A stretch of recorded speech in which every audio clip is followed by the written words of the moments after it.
सुनो। सब ले लिया? हाँ। कुछ छूटा नहीं है ना, वरना लेट हो जाएगा। सुनो, मैं बोल रही थी आई बाबा बोल ही रहे हैं तो क्यों ना हो जाने के बाद चले। अंजलि कुछ नहीं होने वाला, चलो जल्दी निकलते हैं और जो कुछ भी होगा देख लेंगे ना, है कि नहीं? अरे यार बैठो, हम अपने हनीमून के लिए जा रहे हैं, लग्नाची अडचणी आल्या तर संपल्यात की नहीं? वैसे भी वहां पे तुम्हें परेशान करने के बहुत मौके मिलने वाले हैं मुझे। आप इतनी जिद क्यों कर रहे हैं? एक दो दिन रुक जाते हैं ना, मेरी तबीयत सच में ठीक नहीं है। अरे मैं 10 बार बोल चुका हूं, हम नहीं रुक सकते। तुम्हें बात समझ में नहीं आती? तुम्हारी तबीयत इतनी भी खराब नहीं है, बच्चे को कोई खतरा नहीं होगा, मैंने कहा ना। मुझे समझ नहीं आ रहा है ऐसे क्या इमरजेंसी है कि आप ऐसा। तुम्हें समझने की कोई जरूरत नहीं है, मैंने कहा ना तुम्हें। फटाफट तैयार हो जाओ, चलो निकलना है हमें। दामाद जी, आप खामोखाम परेशान हो रहे, और वैसे भी डरने की कोई बात तो है नहीं। सासरे बुआ, मला माहिती मी काय करतोय, ये मेरा घर का मामला है, आप बीच में मत बोलिए। मैंने डिसाइड कर लिया है, आज हम लोग जा रहे हैं, बस। अरे बेटा, लेकिन मंजूषा पेट से है, इसका तो थोड़ा ख्याल रखो। तुम आ रही हो या नहीं?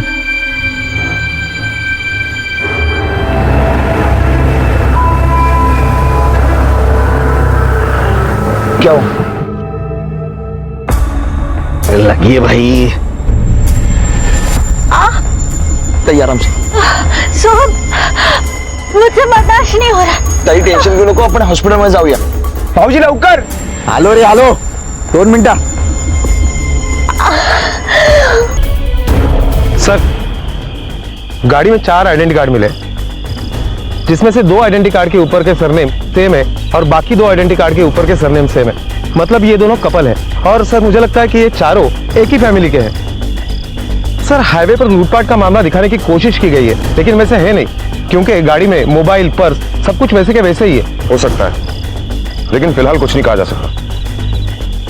शिंदे, किस आदमी को बाथरूम लगी हो, इसीलिए इसने हाईवे से गाड़ी नीचे 50 मीटर दूर यहाँ कच्चे रास्ते पर रोकी, और जैसे ही गाड़ी से बाहर निकला इन पर किसी ने हमला कर दिया और सबको मार दिया। एक काम करो, इस पूरे एरिया की तलाशी लो, शायद कोई सुराग मिल जाए। Okay sir. चलो।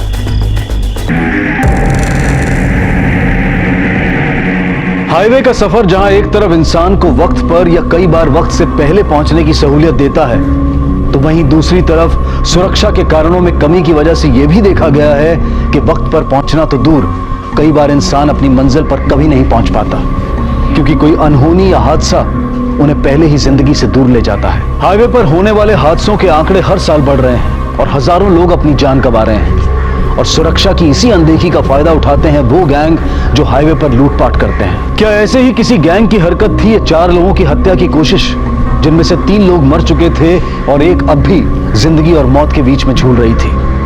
आखिर आने वाले पलों में क्या लिखा था उसके लिए? शिंदे, क्या रिपोर्ट है यहाँ की? सर ऑपरेशन चल रहा है, शायद लड़की बच सकती है। शिंदे, तुम्हारा शक बिल्कुल सही था। ये चारों एक ही परिवार से थे। इनमें एक कपल था, सोहन और अंजलि माने, और जिस आदमी की डेड बॉडी हमें गाड़ी के बाहर झाड़ियों के पास मिली उसका नाम था प्रताप शिर्के, जो मंजूषा का पति था। मंजूषा और सोहम दोनों सगे भाई बहन हैं। मंजूषा और प्रताप सोहम की शादी के लिए कोल्हापुर आए थे, और जब इन पर हमला हुआ तब ये लोग अपने घर वापस जा रहे थे पुणे। मैंने इनके घर वालों को इन्फॉर्म कर दिया था। वो आए हैं क्या? सर उन्हें मॉर्ग रूम ले जाया गया है बॉडी की शिनाख्त के लिए। कंधे में लगी गोली को तो हमने निकाल दिया है, पर क्योंकि खून काफी बह चुका था इसलिए रिकवर होने में टाइम लगेगा। वैसे अब उनकी जान को कोई खतरा नहीं है। इस हादसे में उनको अपना बच्चा भी खोना पड़ा, इसलिए सिर्फ फिजिकल ही नहीं मेंटल डैमेज भी होगा। आप लोगों को उनका खास ख्याल रखना पड़ेगा, ध्यान रखिएगा उनका। सावित्री, संभाल अपने आप को।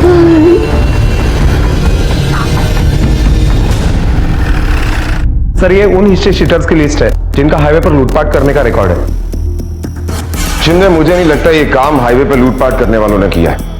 इसकी 2 वजह। पहली वजह ये है कि वो लोग अपनी तरफ से पूरी कोशिश करते हैं कि पुलिस को उनका कोई भी हिंट ना मिले, और दूसरी वजह ये कि अगर ये मामला लूटपाट का होता तो कैश, मोबाइल, ज्वेलरी सब गायब होता, लेकिन ऐसा कुछ नहीं, सब कुछ बरामद हुआ। Sir, ballistic report.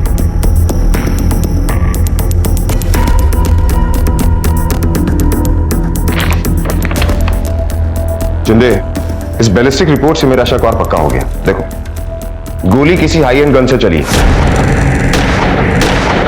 और हाईवे पर लूटपाट करने वाले लोग देसी कट्टे का इस्तेमाल करते हैं। सर ऐसा भी हो सकता है कि चारों में से किसी एक से प्रॉब्लम हो और बाकी 3 लोग हादसे का शिकार हो गए हो।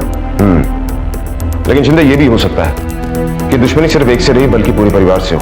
इस बार परिवार पूरा इकट्ठा था, इसीलिए हमला हो।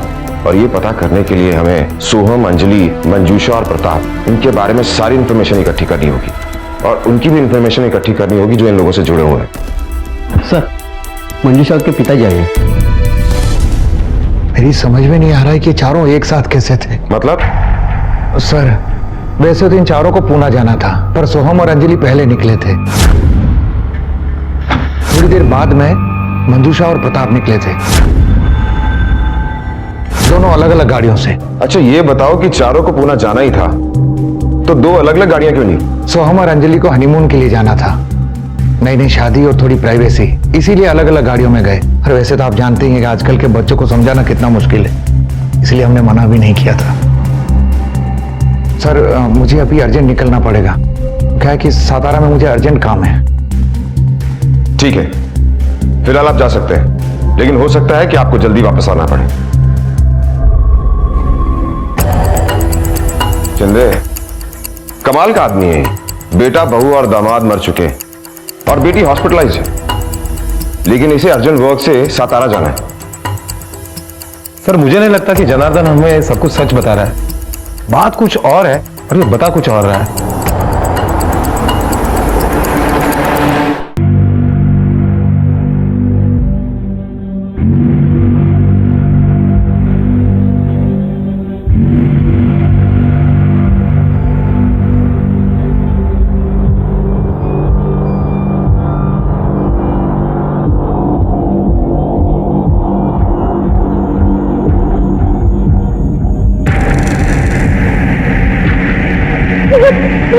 मेरा बच्चा, मेरा बच्चा।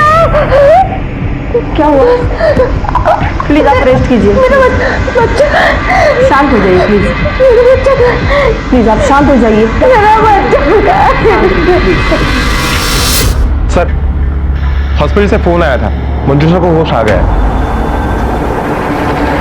याद करने की कोशिश कीजिए, आपके साथ कल क्या हुआ था? मैं प्रताप पूना जा रहे थे, बीच में सोहम का फोन आया था।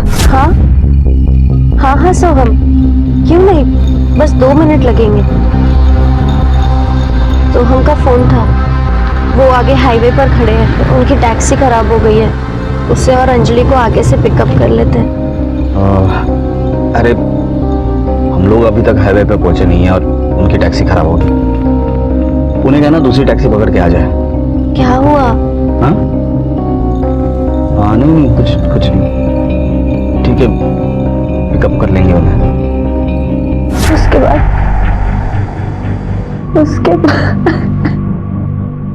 कल तुम्हारी कैब से तुम अंजलि और सोहम को पुणे लेकर जा रहे थे ना? हाँ साहब, मैं ही लेकर जा रहा था उनको, लेकिन अचानक रास्ते में गाड़ी खराब हो गई, इसलिए मैंने उनको हाईवे पे ही छोड़ दिया।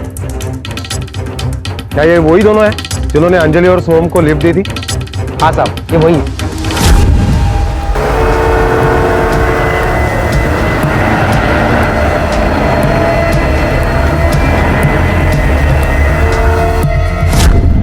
प्रताप ने अंजलि और होम को हाईवे से पिकअप किया था।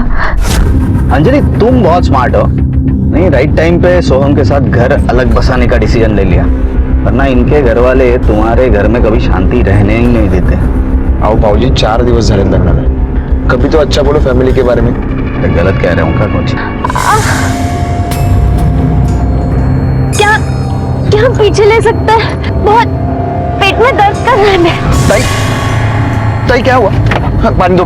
अरे थोड़ा सहन कर लो, इनको पूना भी छोड़ना है और हमें आगे जाना है। भाऊजी, ताई की तबीयत इंपॉर्टेंट है या पुणे जाना? भाऊजी, आगे से एक राइट है, वहां शॉर्टकट है, हम जल्दी जा सकते हैं वहां से। ठीक है, चोर की लगेज आ गया था। सोहम, मुझे बर्दाश्त नहीं हो रहा। ताई टेंशन क्यों नको, अपने हॉस्पिटल में जाऊया। भाऊजी लवकर. आलो रे आलो. 2 मिनिटं.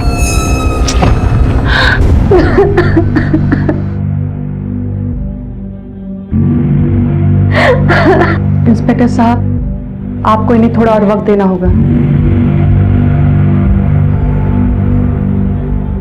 ठीक है डॉक्टर, आप जरा हमारे साथ आइए.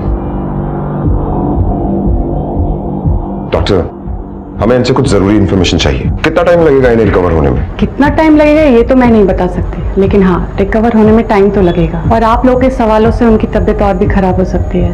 वो वैसे ही मेंटल और फिजिकल ट्रॉमा में है. एक तो शूट आउट की वजह से और दूसरा वो अपना बच्चा खो चुके हैं. Thank you doctor. शिंदे, मुझे ऐसा लगता है जिसने भी ये कत्ल किया है उसका टारगेट प्रताप था, या शायद मंजूषा और प्रताप दोनों. और ये सोहम और अंजलि गेहूं के साथ घुन की तरह पिस गए. सर लेकिन एक बात मेरे समझ में नहीं आ रही है कि इस प्रताप को मंजूषा के माँ बाप से क्या प्रॉब्लम थी कि उसने शादी करके आई हुई नई बहू को भड़काने की कोशिश की. अंजलि, तुम बहुत स्मार्ट हो. नहीं, राइट टाइम पे सोहम के साथ घर अलग बसाने का डिसीजन ले लिया, वरना इनके घर वाले तुम्हारे घर में कभी शांति रहने ही नहीं देते. हो सकता है वो सच बोल रहा हूं या फिर अपनी कोई कमी छुपाने की कोशिश कर रहा हूं. इस प्रताप के बारे में सारी इंफॉर्मेशन हमें मंजूषा के बाप से मिलेगी. उसका बाप सितारा में कुछ अर्जेंट काम के लिए गया हुआ ना, वापस आया क्या नहीं? हाँ सर, मैंने एक कांस्टेबल उसके पीछे लगाया था, अभी वो अपने घर पर ही है. प्रताप सिर्फ अपने बारे में ही सोचता था. उसने मेरी बेटी की कभी फिक्र नहीं की. हमेशा मेरी मंजूषा को दुख दिया है उसने. अरे 4 लोगों के बीच उसे बेइज्जत करता था. सर, सच कहूं तो प्रताप बहुत गुस्से वाला आदमी था. यहां तक कि उसने मेरे सोहम पर कोर्ट केस भी कर दिया था, हमारी अपनी जमीन हथियाने के लिए. वो सबको गालियां देता था. किसी की इज्जत करना तो उसे आता ही नहीं था. इसलिए तुमने उसे तंग आकर जान से मार दिया है ना? सच कहूं तो हाँ, मैं उससे तंग आ गया था, पर मैंने उसका खून नहीं किया. मैं अपने बेटे बहू को क्यों मारूंगा? मैंने किसी को नहीं मारा सर. शिंदे, इस जनार्दन की कॉल रिकॉर्ड्स और मोबाइल लोकेशन निकालो, क्योंकि ये सिर्फ प्रताप से ही नहीं, सोहम और अंजलि से भी गुस्सा था. क्योंकि अंजलि के कहने पर सोहम अलग घर लेकर रहने के लिए तैयार हो गया था. लेकिन सर फिर जनार्दन मंजूषा को क्यों मारेगा? शिंदे, ये मत भूलो कि गोली मंजूषा के कंधे पर लगी है, और कंधे पर गोली लगने से कोई मरता नहीं है.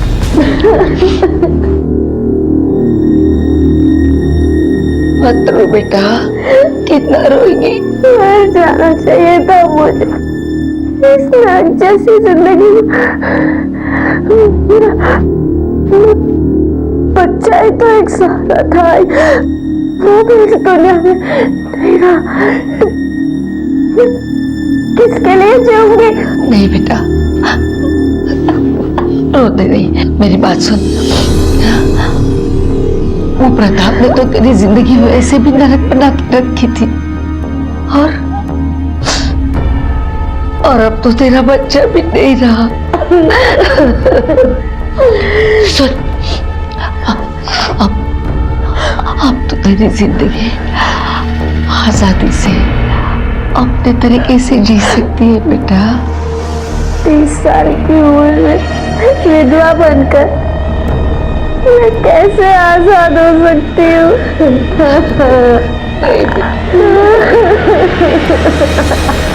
सर हमने जनार्दन के मोबाइल की लोकेशन ट्रेस की है. कत्ल के वक्त जनार्दन का मोबाइल लोकेशन हाईवे के आसपास का नहीं था. और सर ये सोहम की पोस्टमार्टम रिपोर्ट. सोहम के पोस्टमार्टम रिपोर्ट के मुताबिक सोहम के बॉडी पर गोली के अलावा कुछ चोट के निशान पाए गए. वो ज्यादा पुराने नहीं थे और उसमें से कुछ घाव भर भी चुके थे. इसका मतलब कुछ दिन पहले सोहम की किसी से लड़ाई हुई थी और उसने सोहम को बहुत बुरी तरह से मारा भी. लेकिन क्यों? और ये बात उसके घर वालों ने हमसे छुपाई क्यों?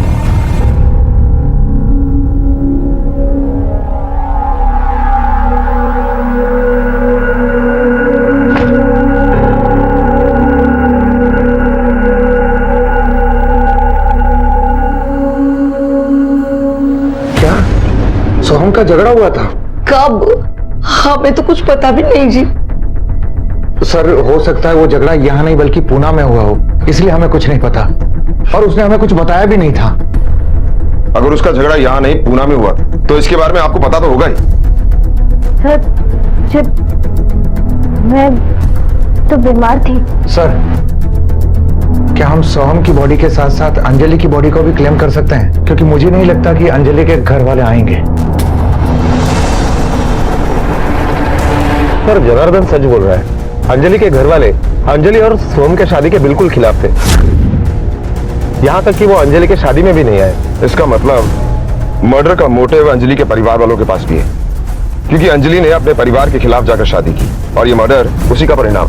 शिंदे, अंजलि के परिवार वालों का एड्रेस निकालो और उनसे अच्छी तरह से पूछताछ करो। Okay sir. सर हमें भी बिरादरी में रहना है। दूसरी जाति में बेटी को देते तो समाज को क्या मुंह दिखाते। अंजलि को बहुत हमने कोशिश की सोहम से दूर रखने की, यहाँ तक कि उसे कमरे में भी बंद कर दिया था। हमें लगा सब खत्म हो गया, पर अंजलि ने हम सब की नाक कटवा दी। वो सोहम के साथ भाग गई और उसके साथ शादी कर ली। इसी बेइज्जती का बदला लेने के लिए तुमने उनका खून कर दिया। हमें यह भी पता है कि शादी के कुछ दिन पहले तुमने सोहम के साथ मारपीट भी की थी। सर इस वजह से आप अगर हम पर यह इल्जाम लगा सकते हैं तो कोई और भी है जिनके मुंह पर इन्होंने शादी करके कालिक पोत दी थी, जिनको मुंह दिखाने के लायक नहीं छोड़ा था। मेरे बेटे की जिंदगी बर्बाद हो गई तुझसे शादी करके। पनौती बन के आई तो उसकी जिंदगी में, कभी सुख नहीं दिया उसे, और अब उसकी जान ले ली तूने। मनहूस कहीं की। अरे तू क्यों नहीं मरी उसकी जगह पे? तुम सबने मिलकर जान ली है मेरे बेटे की। समधन जी, ये क्या कह रही हैं आप? हादसे में आपने अपना बेटा ही नहीं बल्कि हमने भी अपने बेटे बहू को खोया है, तो भला हम अपने बेटे की जान क्यों लेंगे? ये मुझसे नहीं, खुद से पूछिए, सब पता है आपको।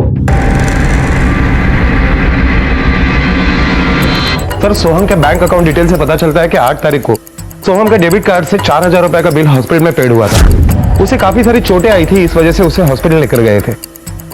उसे हॉस्पिटल लेकर कौन गया? सर उसके कुछ फ्रेंड और उसके बाप जनार्दन ने उसको एडमिट करवाया था। इसका मतलब उसके पिता को इस बारे में सब कुछ पता था, फिर उसने हमसे झूठ क्यों बोला? यह है सोहम की शादी का कार्ड, जिस पर लड़की का नाम अंजलि नहीं नेहा है। अब और कुछ छुपाने की कोशिश की ना तो अगली बार पूछेंगे नहीं, उगलवाएंगे, समझे?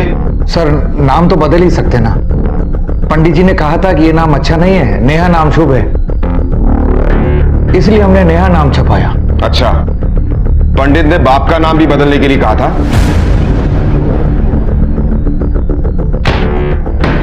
देखो इसे, इस पर बाप का नाम रघुनाथ भोसले लिखा हुआ है, कॉर्पोरेटर। तुम्हें पहले एक सांगा कि तुम झूठ क्यों बोल रहे थे? कहीं ऐसा तो नहीं कि उससे डर कर सच छुपा रहे थे? मैं भला उससे क्यों डरूंगा?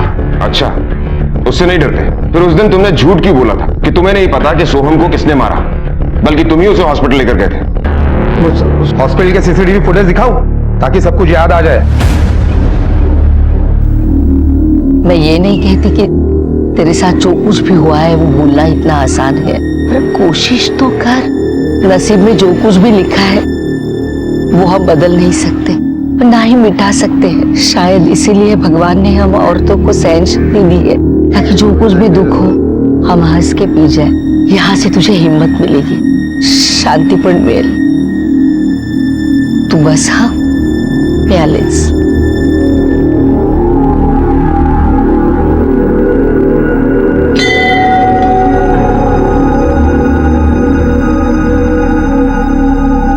पंडित जी, मेरी बेटी मंजूषा के नाम से पूजा कीजिए।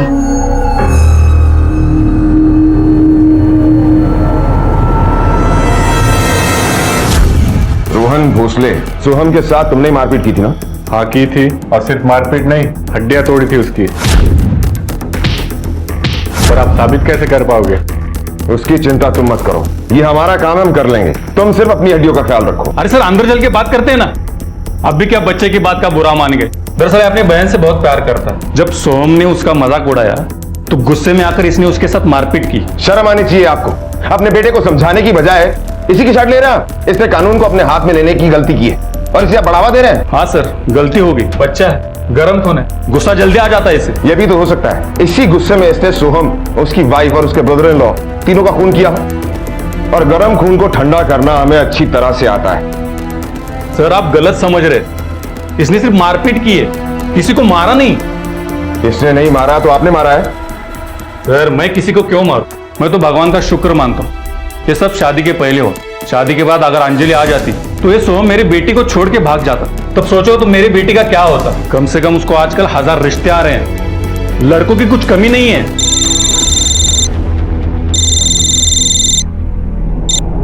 हेलो, क्या?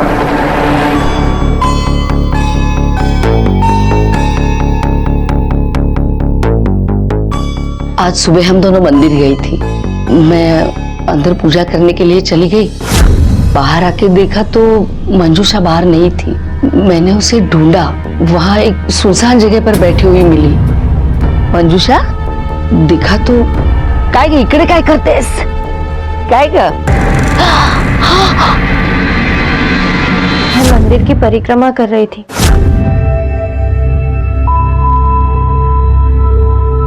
जैसे ही मंदिर के पीछे की तरफ पहुंची तो ऊपर कंबल होने की वजह से मैं देख ही नहीं पाई कि कौन था। हाईवे पर हमला हुआ और सिर्फ मंजूषा बची, लेकिन उसने कुछ भी साफ साफ नहीं बताया। और आज भी उस पर हमला हुआ और उसने कुछ नहीं देखा। मुझे लगता है ये मंजूषा मेन टारगेट है, या शायद इन मर्डर्स के पीछे मंजूषा ही है। शिंदे, काम करो, इस मंजूषा पर नजर रखो और इसकी पास्ट प्रेजेंट फ्यूचर डिटेल्स सब कुछ निकालो। Okay sir.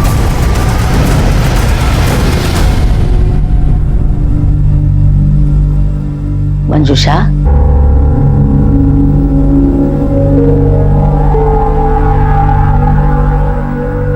तूने पुलिस से झूठ क्यों बोला? कैसा झूठ आई? यही कि तुझ पर जिसने हमला किया उसे तूने देखा ही नहीं। क्योंकि आई मैंने सच में नहीं देखा। उसने मेरे ऊपर कंबल। चुप कर, जब मैं वहां पहुंची तब वहां कोई कंबल वंबल नहीं था।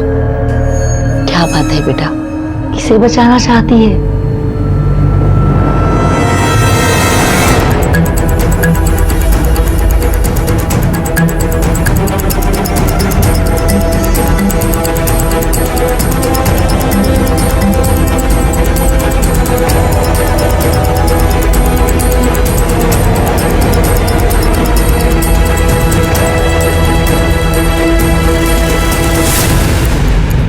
सुनील, मंदिर में जितने भी सीसीटीवी कैमरास हैं, सबकी फुटेज निकालो।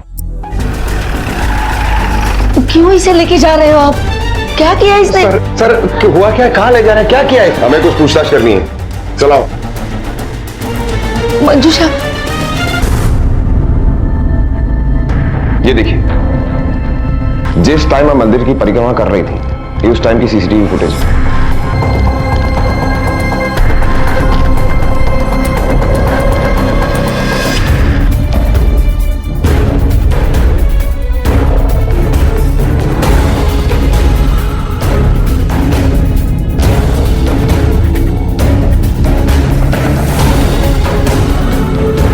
सलाम साहब।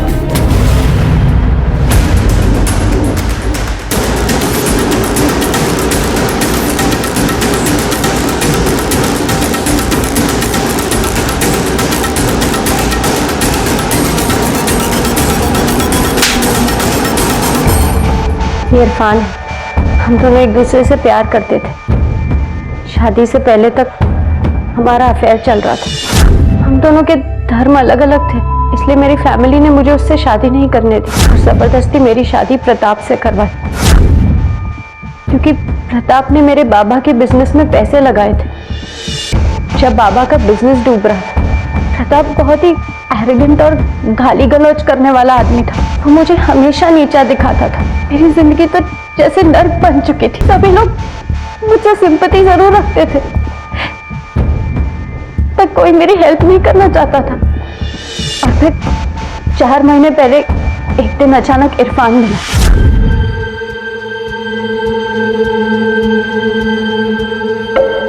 उसके बाद अक्सर वो मेरा पीछा करता था। मैंने कभी भी उसे पलट कर नहीं देखा, पर वो हार मानने को तैयार ही नहीं था। मेरा पीछा करता रहा, मुझे फोन करता रहा। कोई ईमेल नहीं मिला अभी तक? मिलना तो चाहिए। हाँ,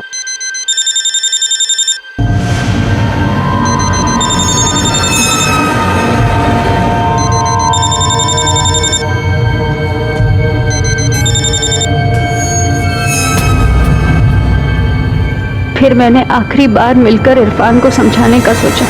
और उसे मिलने बुलाया। कहाँ थे तुम? कब से तुम्हारा इंतजार कर रहा हूँ मैं। आके तरस गई थी तुम्हें देखने के लिए। इरफान प्लीज दूर रहो मुझसे। अब मेरे और तुम्हारे बीच कुछ नहीं हो सकता। तुम मेरा पास्ट हो, प्रताप मेरा प्रेजेंट है। अरे पर ये अचानक से क्या हो गया? इरफान आज के बाद मैं तुमसे कभी नहीं मिलूंगी। मैंने इरफान वाली बात किसी को भी नहीं बताई।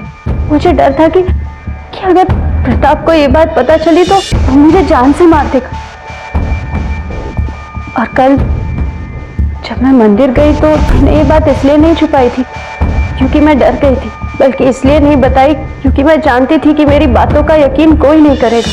सब यही मानेंगे कि मेरा और इरफान का अभी भी अफेयर चल रहा है, जबकि मैंने उसे कभी कोई कांटेक्ट नहीं रखा। सब यही समझेंगे कि मैंने मेरे पति का कत्ल करवाया है और उसके कत्ल की साजिश में मुझे भी घसीट लेंगे।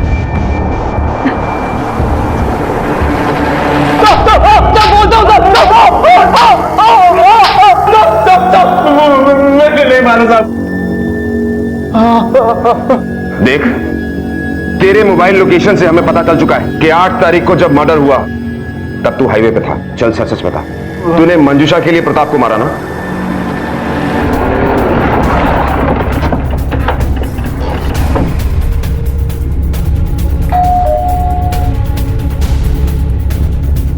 इरफान का घर है? हाँ कहिए। आप कौन? मैं उनकी बीवी। हमें आपके घर की तलाशी लेनी है। ये रहा आपके घर की तलाशी का वारंट। भाविस्कर तावड़े कारण कोबरा बिन जुंगाड़ा। चला सर।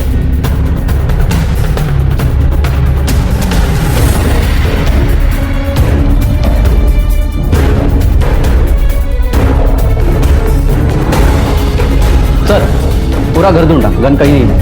सर तिथे पण काय नाही भेट।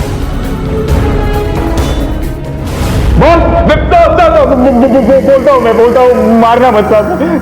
मैं मंजूषा और उसके पति का पीछा कर रहा था। मंजूषा मेरी बात को मान ही नहीं रही थी। मैंने सोचा कि उसकी पति की पिटाई करके उसे धमकी दूंगा तो वो अपने आप हमारे रास्ते से दूर हो जाएगा। फिर आगे रास्ते में उन्होंने किसी 2 लोगों को गाड़ी में बिठाया। मैंने सोचा कि ये 2 लोगों को मैं नहीं संभाल पाऊंगा। ये साहब आगे रास्ते में मैं एक ढाबे पे रुक गया था। शाम 5:30 बजे तक साहब मैं उधर ही था। माँ कसम साहब मैंने किसी को नहीं मारा है साहब, सच बोल रहा हूँ मैं। वैसे भी प्रताप ने घर और बाहर इतने सारे दुश्मन पाल के रखे थे कि वैसे भी ये काम कोई भी कर सकता था। आप साहब बोल, तू कहना क्या चाहता है? साहब प्रताप ने एक लड़की को यूज करके फेंक दिया था साहब। ये बात उसकी पूरी फैमिली जानती है, लेकिन कोई नाम नहीं लेगा साहब, क्योंकि उसका नाम लेगा तो उनकी बदनामी होगी।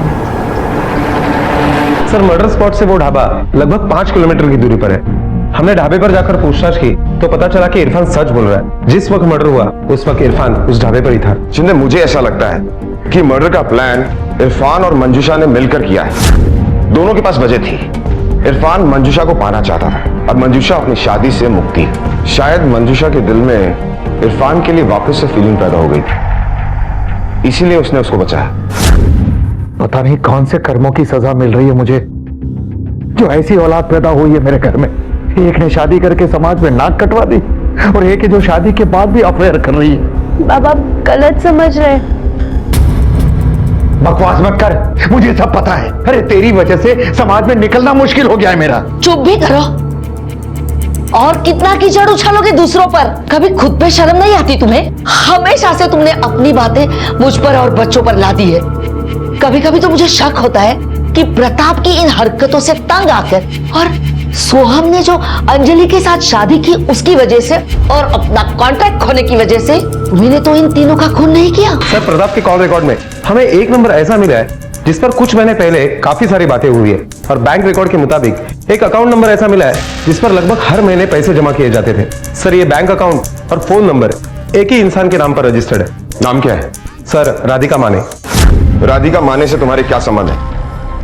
छुपाने की कोशिश मत करना, क्योंकि हम राधिका तक पहुंच चुके हैं। इसलिए तुम्हारा फायदा इसी में है कि तुम सब कुछ सच सच बता दो, वरना तुम पर इतने केस लगाएंगे कि सारी जिंदगी तुम्हारी जेल में गुजरेगी। राधिका माने? हाँ, आपको हमारे साथ पुलिस स्टेशन आना पड़ेगा। Police station? लेकिन क्यों? राधिका मेरे कजिन की बेटी है बचपन में उसके माँ बाप की एक एक्सीडेंट में मौत हो गई थी, तब से मैंने उसे पाला है। जनार्दन काका और सावित्री काकी ने मुझे पाल पोस कर बड़ा किया, अच्छी जिंदगी दी, कभी कोई भेदभाव नहीं किया। लेकिन मंजूषा ताई की शादी के बाद जब से वो प्रताप मेरी जिंदगी में आया है, मेरी जिंदगी तहस नहस हो गई है। काका ने जबरदस्ती मुझे उसके साथ रिश्ता रखने के लिए मजबूर किया। प्रताप का जब मन करता था वो तब मेरे साथ जबरदस्ती करता था। अपने बच्चे की तरह पाला मैंने उसे, और बदले में उसने मेरी बेटी का घर बर्बाद कर दिया। वो कहती थी कि प्रताप की गंदी नजर है उस पर। काका ने कभी मेरा विश्वास नहीं किया, कभी मेरा साथ नहीं दिया, क्योंकि उन्हें प्रताप से पैसे मिल रहे थे। सर ये सब 3 साल तक चलता रहा। सर ये सब झूठ है, बकवास है। अगर ऐसा था तो 3 साल तक ये सब कैसे चलता रहा? सर राधिका का दिल आ गया था प्रताप पे। मैंने तो खुद देखा है प्रताप पर उसे डोरे डालते हुए। जैसे ही मैंने अपने ब्यूटिशियन का कोर्स कंप्लीट किया, मैंने वो घर छोड़ दिया और वापस कभी नहीं गई। 2 महीने हो गए, मैंने किसी की शक्ल नहीं देखी, पर प्रताप ने हार नहीं मानी। वो मेरे पीछे पड़ा रहा, और आज जब आप कह रहे हैं कि वो मर गया है, तो मुझे दुख होने की बजाय खुशी हो रही है, क्योंकि उस जैसे गंदे घटिया इंसान को बहुत पहले मर जाना चाहिए था। सर अगर हम राधिका या जनार्दन इन दोनों में से किसी की एक के बयान को भी सच मान ले, फिर भी राधिका के पास ही प्रताप को मारने का स्ट्रॉन्ग मोटिव है। 3 साल तक प्रताप ने राधिका को अब्यूज किया।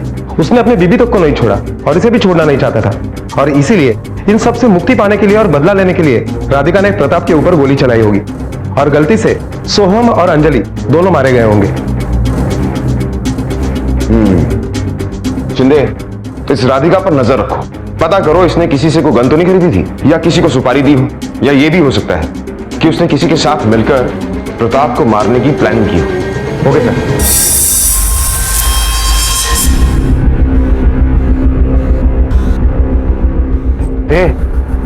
क्या हुआ? मुंह क्यों लटका हुआ तेरा? कुछ नहीं, बस सोच रही थी कि झूठी इज्जत और पैसे कमाने के लिए आप सच को कितना दबाओगे। क्या हम नहीं जानते हमारे घर में राधिका पर क्या गुजरी है? उस बेचारी राधिका ने क्या नहीं सहा? क्या प्रताप ने? फालतू बात मत कर। जिस चीज की अक्ल रही हो ना, उसके बारे में बकवास नहीं करनी चाहिए। तेरी नजर में तो बिल्कुल कभी सही था ही नहीं। मैंने कभी कोई सही काम किया ही नहीं। जब घर से बाहर निकलोगी ना, समाज में जिंदा रहने के लिए और घर चलाने के लिए हाथ पैर मारोगी ना, तब जाकर पता लगेगा कि दुनिया क्या है और कैसे चलती है। बकवास करती है।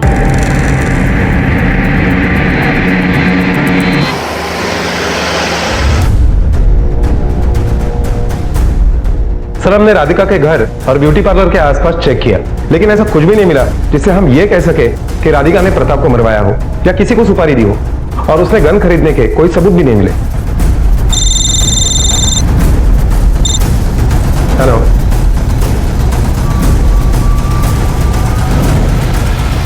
अरे भाई तुम्हारे पैसे दे दूंगा मैं। कहीं भागा जा रहा हूं क्या? भरोसा रखो ना, बोल रहा हूं। कितनी बार बताऊं मैं तुम्हें? दे दूंगा। आई कैसे हैं? काफी बिजी लग रहे हैं। कैसे चल रहा है आपका काम तो ठीक ही चल रहा है। अच्छा, लेकिन हमें तो ये पता चला है कि आप कंप्लीटली नेहा के पिता के ऊपर डिपेंडेंट थे, और जब नेहा के साथ आपके बेटे का रिश्ता टूटा तो आपसे सारे कॉन्ट्रैक्ट वापस ले लिए गए, और ऊपर से कमेटी ने इंक्वायरी बिठा दी ये पता करने के लिए कि पिछले 15 साल से आपने कितनी ईमानदारी से काम किया। सही बात है? हमारे धंधे में ये सब तो चलता ही रहता है। तो अचानक आपके बेटे के मर्डर के बाद आपकी आर्थिक हालत कैसे सुधर गई? हालात तो सुधरने वाले थे। कमेटी ने सब इल्जाम वापस ले लिए, क्योंकि जनार्दन शिर्के के खिलाफ मेरिट में कुछ साबित ही नहीं हुआ। हो सकता है कि इत्तेफाक हो कि मेरिट में कुछ नहीं मिला, पर बड़ा अजीब सा इत्तेफाक है। जब बेटे की शादी होने वाली थी तो कोई भी तुम्हें एक भी कॉन्ट्रैक्ट देने के लिए तैयार नहीं था, लेकिन जैसे ही तुम्हारा बेटा और बहू मरे तुम्हें सब कुछ वापस मिल गया। कहीं ऐसा तो नहीं कि अपना सब कुछ वापस पाने के लिए तूने खुद ही अपने बेटे और बहू को मरवा दिया हो, और प्रताप तो वैसे ही तुम्हारे गले की हड्डी बना हुआ था, उसे भी रास्ते से हटा दिया हो। आप मुझ पर झूठा और बेबुनियाद आरोप लगा रहे हैं। उसने अपनी बेटे की शादी मेरे बेटे से करने के लिए इनकार किया था, इसलिए इस बात का बदला लेने के लिए मैंने कमेटी बिठाई थी। सर सोहम के मौत के बाद जनार्दन मेरे पास आया और रोने लगा। ये सब उसके बेटे की गलती थी। वो खुद अपने बेटे की शादी मेरी बेटी नेहा के साथ करवाना चाहता था, लेकिन औलाद ऐसे निकली, वो तो क्या करे। सर 20 साल से मेरी और उसकी जान पहचान थी। इसलिए मैंने सोचा कि उसे माफ कर दूं। और मैंने कभी उसे सोहम की हत्या करने के लिए नहीं कहा था और ना ही कभी मैंने उसको धमकाया था। तुम सिर्फ अपने बारे में सोचते हो। तुमने अपने फायदे के लिए जबरदस्ती अपनी बेटी की शादी प्रताप से करवाई और फिर राधिका से फायदा उठाने के लिए उसे भी बलि पर चढ़ा दिया और अपने बेटे की शादी नेहा से करवाने की सोची ताकि उसके बाप से फायदा उठा सको। और जब सोहम ने तुम्हारे प्लान को चौपट कर दिया तो तब तुमने सोहम और अंजलि दोनों को मरवा दिया। अब जल्दी से बता दो किससे करवाया ये काम, किसे सुपारी दी थी? बोल। साहब मैं सेल्फिश नहीं हूं। आज की इस जोड़ तोड़ की दुनिया में जैसे जिंदा रहा जाता है, बस मैं भी वही कर रहा था। पर मैं अपने लिए नहीं कर रहा था, अपने परिवार के लिए कर रहा था। पर इस सब के लिए मैं किसी को मार नहीं सकता। सोहम तो मेरा अपना बेटा है। अच्छा, तो रघुनाथ से मिलने के लिए क्यों गया था? वो भी तुरंत अपने बेटे की मौत के बाद। तेरे जैसा बाप अपने बेटे की मौत का भी फायदा उठा सकता है। फायदा नहीं साहब, मजबूरी। घर में 3 सदस्य हैं तो उनके लिए भी तो पैसा चाहिए था। सोहम की मौत के बाद मैं रघुनाथ जी से इसलिए मिला था कि मेरी रुकी हुई आमदनी फिर से शुरू हो जाए। आज तक तुमने जो कुछ भी कहा है झूठी कहा है, इसलिए तेरी किसी भी बात पर विश्वास नहीं किया जा सकता। मैंने सोहम को नहीं मारा साहब। हाईवे पर हुए इस हादसे में जिसमें 3 लोगों की जान गई थी, संदिग्धों की कमी नहीं थी। मंजुषा, जनार्दन, इरफान, अंजलि का परिवार, नेहा का परिवार, राधिका, सभी के पास कत्ल का मकसद था। लेकिन इसके बावजूद पुलिस के पास कोई ठोस सबूत नहीं था जो कि इनमें से किसी को भी कातिल साबित कर सके। पुलिस के पास रास्ते अनेक थे, लेकिन ऐसा लग रहा था कि जैसे हर रास्ता एक बंद गली में खत्म हो रहा है। और तभी आंख मिचोली खेलने वाले इस केस में पुलिस को हत्या का हथियार मिला और कड़ियां जैसे खुद ब खुद जुड़ने लगी। इसे पहचानती हो ना?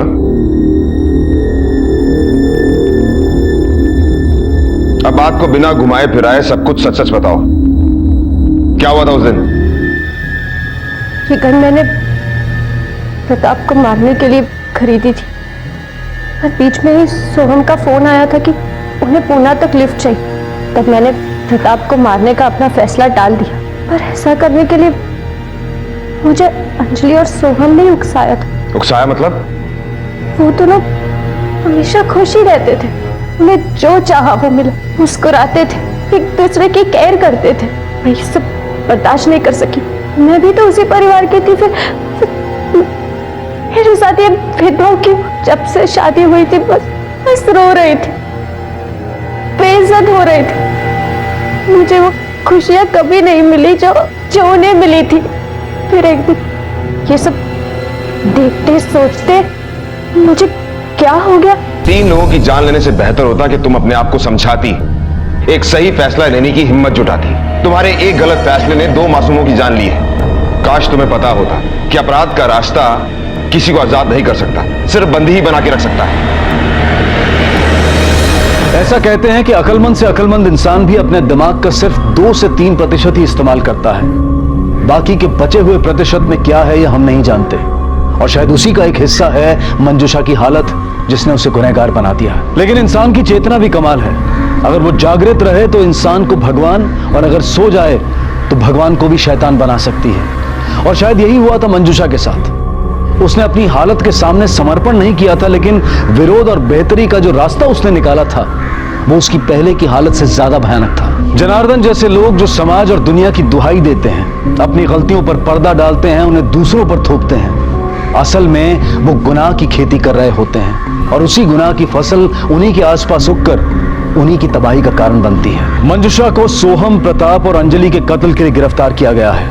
फिलहाल वो जुडिशियल कस्टडी में है। अपनी हालत के लिए किसी दूसरे को जिम्मेदार ठहराने से पहले अपने आप को जांच लें कि कहीं आप अपनी हालत के सुधार के लिए किसी दूसरे को संघर्ष करते हुए तो नहीं देखना चाहते हैं। हर गलत बात का विरोध करें और सही समय पर आवाज उठाएं।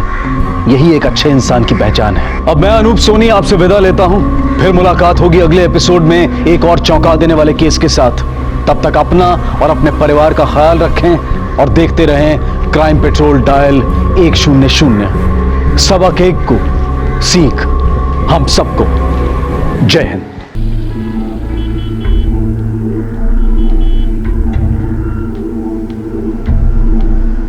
हर इंसान एक बेहतर जिंदगी चाहता है। कोई ज्यादा सुख सुविधाएं चाहता है, किसी को बड़ा घर चाहिए, किसी को ज्यादा पैसा चाहिए, किसी को बेहतर जीवन साथी चाहिए। ये सारी ख्वाहिशें जायज हैं, लेकिन इन्हें पाने के लिए हम रास्ता कौन सा अपनाते हैं वो तय करता है कि हमारे जीवन का सफर कैसा होगा।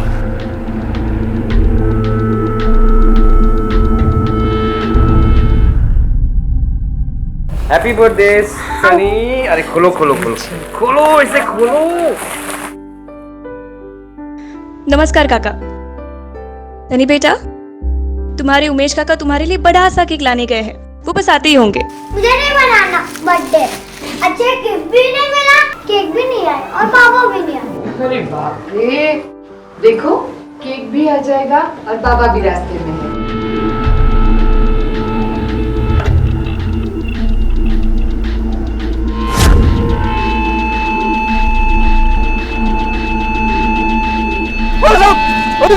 आखिर कोई इंसान जिंदगी से इतना घबरा क्यों जाता है, इतना कमजोर, इतना बेबस क्यों हो जाता है?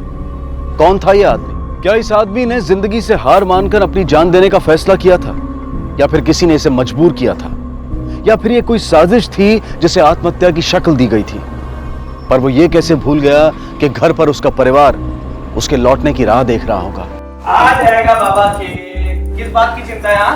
काका प्रसून। नमस्कार काका। आज भी आप दोनों लेट हो गए? नहीं भाई, मैं तो टाइम पे था, ऐसे कुछ काम निकल आया। वो एक्चुअली क्या ना, एक क्लाइंट मीटिंग थी तो इसलिए थोड़ा। ये क्लाइंट मीटिंग ना हमेशा गलत टाइम पे ही होती है। काका मुझे कुछ जरूरी बात करनी है आपसे। बाद में माला से कुछ जरूरी बात करनी है, उसके बाद तुमसे बात करता हूँ। माला अंदर आ जाओ। जी। केक आ गया, केक आ गया। केक कहाँ है?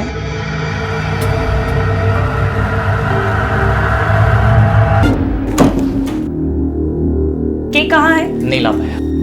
नहीं ला पाया मतलब? नहीं ला पाया मतलब नहीं ला पाया। पैसे नव्हते यार माझ्याकडे। पर पैसे तो दिले होते ना। अगर इसके बारे में दिलीप को पता चल गया तो? नहीं, ये बात हम दोनों के बीच है ना, तो उसे पता कैसे चलेगा? और अगर उसे पता चल भी गया तो मैं उसे समझा दूंगा। हेलो, क्या? ठीक है। क्या जरा? पुलिस का फोन था, दिलीप हॉस्पिटल में है। हाँ? हाँ।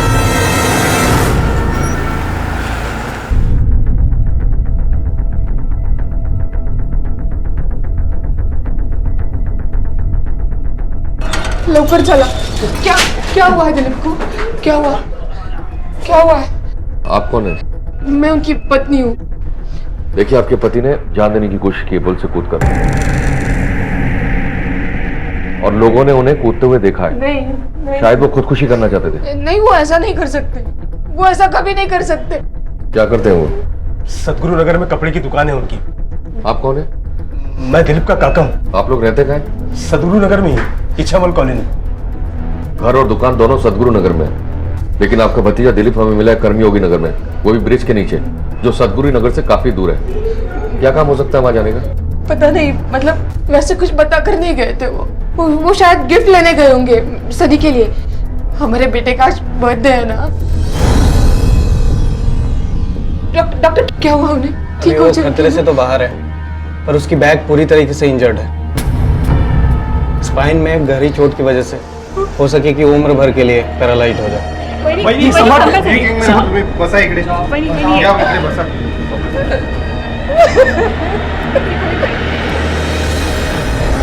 ये बात तो तय थी कि दिलीप ने आत्महत्या की थी, जिसे पुल के नीचे खड़े लोगों ने स्पष्ट किया था। लेकिन पुलिस ये नहीं जान पाई थी कि इस आत्महत्या के पीछे का कारण क्या था। और दिलीप के पैरालाइज्ड हो जाने के बाद ये जानना पुलिस के लिए और मुश्किल हो गया था।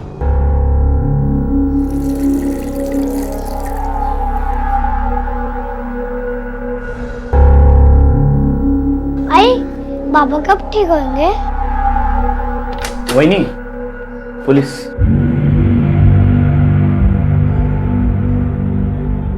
बात कर सकते हैं? पता नहीं, अब तक कुछ बोल नहीं रहे हैं। आप बाहर आएंगे, कुछ बात करनी है। जी।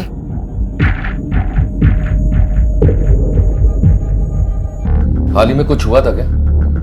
नहीं, मतलब ऐसे तो कोई बात नहीं थी। कुछ तो हुआ होगा। दिलीप की अपनी दुकान है, कोई लॉस हुआ हो या फिर किसी का उधार? हाँ मतलब कुछ पैसे लिए थे इन्होंने काका से दुकान सेट करने के लिए। घर की बात है, पैसे लौटाने की भी कोई जल्दी नहीं थी।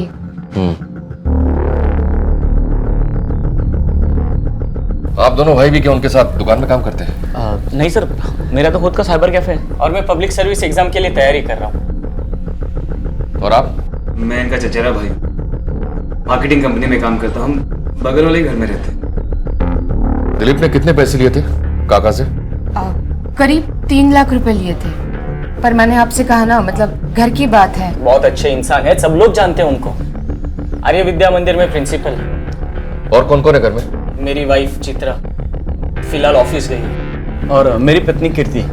क्या हुआ? क्या हुआ? अरे बोलशील काय झाला? काका ने मेरे साथ छी बोलते हुए भी की मारी है।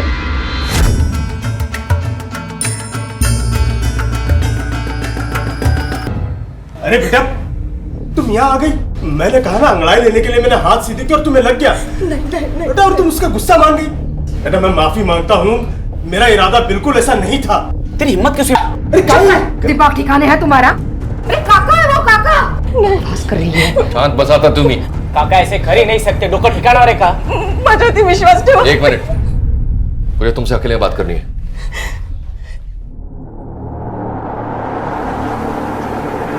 फैमिली वाले आप पर प्रेशर डाल रहे हैं। आप सच बता सकती हो, एफआईआर लिखवा सकती हो। देखिए ऐसे चुप रहने से कुछ नहीं होगा। इससे पहले भी कुछ हुआ है? काका ने पहली बार कुछ इस तरीके से छुआ। तुमको छुपा तो नहीं रही ना हमसे? नहीं सर, मैं सच बोल रही हूँ और प्लीज मैं इस बात को और आगे नहीं बढ़ाना चाहती। प्लीज।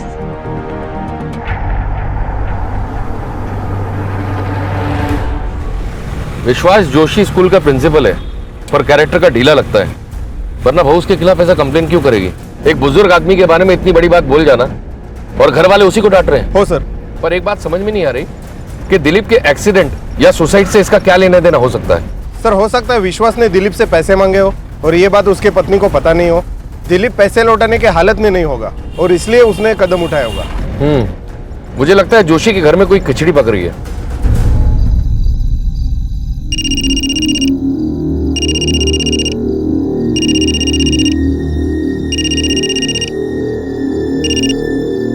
हेलो। अरे लो, कौन है रे बाबा इतनी देर रात को?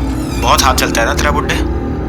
अगली बार ऐसा किया ना तो हाथ तोड़ दूंगा, समझा? Hello hello, good good.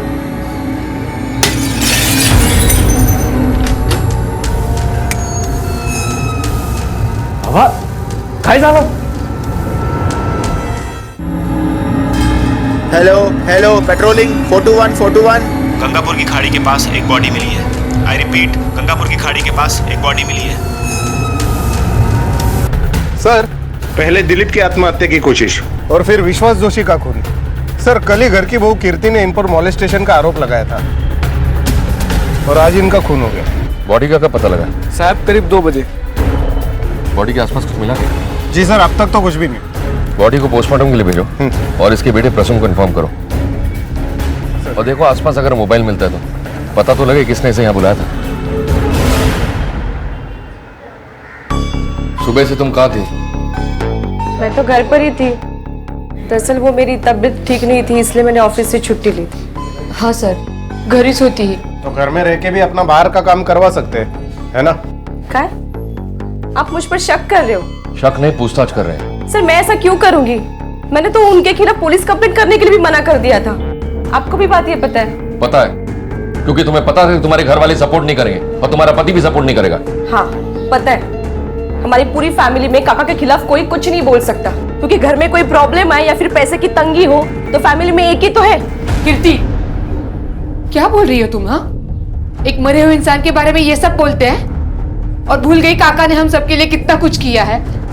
Kunal की भी कितनी मदद की है उन्होंने, और उनके बारे में तुम ये सब सोचना भी नहीं। एक मिनट, आप उन पे दबाव मत डालिए।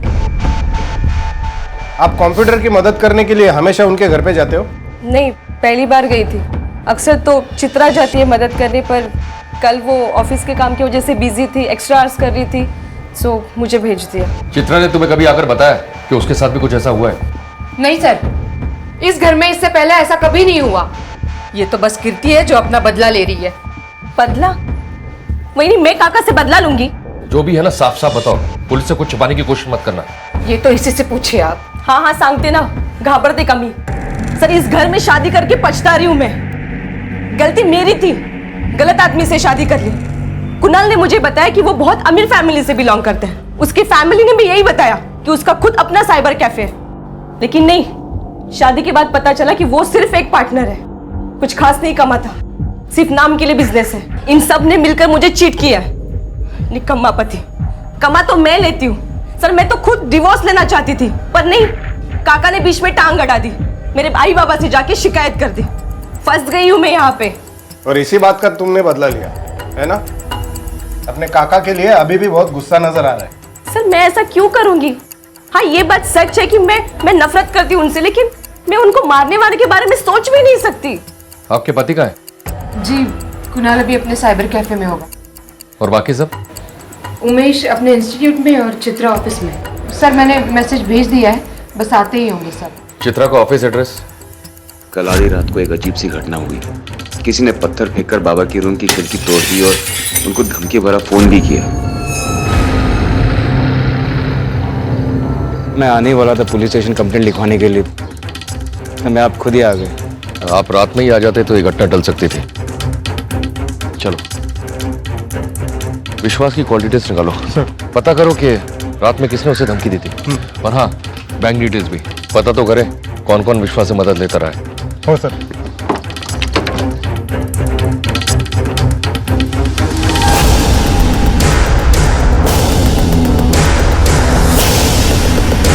चित्रा, जी सर। आपने कीर्ति को विश्वास के पास भेजा था? हाँ सर, वो एक्चुअली हमेशा मैं ही मदद कर देती थी काका की कंप्यूटर चलाने में। लेकिन क्या है ना कि उस दिन मैं ओवर टाइम कर रही थी और दिलीप दादा के हॉस्पिटल के टाइम काफ़ी सारी छुट्टियां हो चुकी थी, इसलिए अभी ओवर टाइम करके कंपेंसेट कर रही हूँ। इसलिए मैंने कीर्ति को भेज दिया था। कीर्ति ने उस दिन सबके सामने ये कहा कि विश्वास जी ने उसके साथ कुछ गलत किया। क्या तुम्हारे साथ भी ऐसा कुछ हुआ है? नहीं सर, बिल्कुल नहीं। कीर्ति या तो झूठ बोल रही है या फिर उसे कोई गलत फहमी हो गई है। काका तो ऐसे कर ही नहीं सकते। तुम इतना कॉन्फिडेंस से कैसे कह सकती हो सकता है तुम्हारे साथ ना हुआ, उसके साथ हुआ। क्या है ना सर कि जितना प्यार काका बेटे से करते थे उनके, उतना ही प्यार हम सबसे करते थे। उन्होंने बहुत हेल्प की है हमारी। उधर विश्वास का मर्डर हो गया और तुम घर नहीं गई? सर वो मुझे भी अभी पता चला। मैं बस निकलने वाली थी कि मैंने लीव के लिए अप्लाई कर दिया है। घर का खर्चा तुम चलाती हो क्या करो सर, जैसे तैसे गुजारा चल रहा है। लेकिन बस कुछ ही दिनों की बात है। एक बार उमेश यूपीएससी की एग्जाम पास कर लेगा ना, फिर मुझे नौकरी करने की जरूरत भी नहीं पड़ेगी। ठीक है।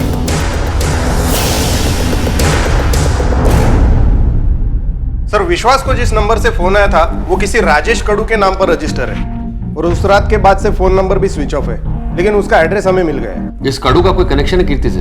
नहीं सर। और कोई फोन आया था विश्वास को उस दिन? जी सर, 9 बजे कुणाल का फोन आया था। 9 बजे कुणाल का फोन आया और हमें विश्वास की बॉडी मिली करीब 2 बजे, यानी कि मर्डर 9 और 2 के बीच में हुआ। साइबर सेल कंफर्म करो और मर्डर वाले दिन कुणाल की फोन लोकेशन ट्रेस करो। सर। और विश्वास का फोन मिला? नहीं सर, स्विच ऑफ है और उसका आखिरी लोकेशन गंगापुर के पास का जंगल है। गंगापुर। राजेश कड़ू। ओ सर, मीत सर। ये नंबर तुम्हारा है? हाँ सर, ये नंबर तो मेरा ही है, पर मैं तो इसे कब का बंद कर चुका हूँ। ये नंबर एक्टिव है और इस नंबर से किसी को कॉल किया गया था। अरे एक मिनट साहब, शायद मेरे बेटे रवि ने इसे एक्टिव किया होगा। कहाँ है वो? कौन से स्कूल में पढ़ते हो? सर आर्य विद्या मंदिर। कौन से स्टैंडर्ड में? सर 11th में। प्रिंसिपल कौन है तुम्हारे? विश्वास जोशी। उनका खून हो गया, पता है तुम्हें? और रात को उनको धमकी भरा फोन भी गया था तुम्हारे पापा के नंबर से। तुम्ही ने किया था ना? रवि खरा सांग।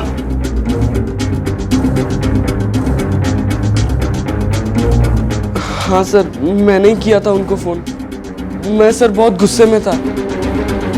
किस बात का गुस्सा? वो सर हुआ यूं कि गुस्सा आया था उन पे। मैंने उन्हें फोन किया, उनके घर का शीशा तोड़ा, उन्हें डराने के लिए। पर सर मैंने उन्हें मारा नहीं। कल 9 से 2 बजे के बीच तुम कहाँ थे? सर मैं घर ही तो। हाँ सर, वो घर पे ही था। तुम्हारा फोन नंबर दो मुझे, तुम्हारे पास है वो, और जरूरत पड़ी तो पुलिस स्टेशन आना पड़ेगा।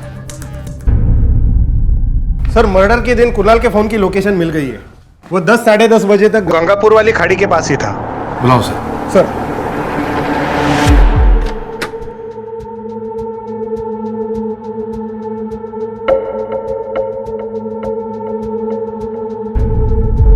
क्या कर रहे हो? कुछ नहीं, मेरी घड़ी। घड़ी ढूंढ रहे हो? हाँ, मेरे पर्स में तुम्हारी घड़ी ढूंढ रहे हो? ये क्यों नहीं कहते कि काका के मरने के बाद तुम्हारी नजर मेरे पैसों पे है? कीर्ति कमाल। छोड़ो यार, अब कम से कम उस मरे हुए आदमी को तो छोड़ दो यार। तो वो बेचारे वैसे ही। बेचारे? प्लीज कुणाल, मेरे सामने ये नाटक मत करो। सच बात तो ये है कि तुम्हारा रिश्ता काका से नहीं, उनके पैसों से था। कुणाल, मैं आखिरी बार समझा रही हूँ, मैं काका नहीं हूं, माझ्या पैशांपासून लांब राहायचं।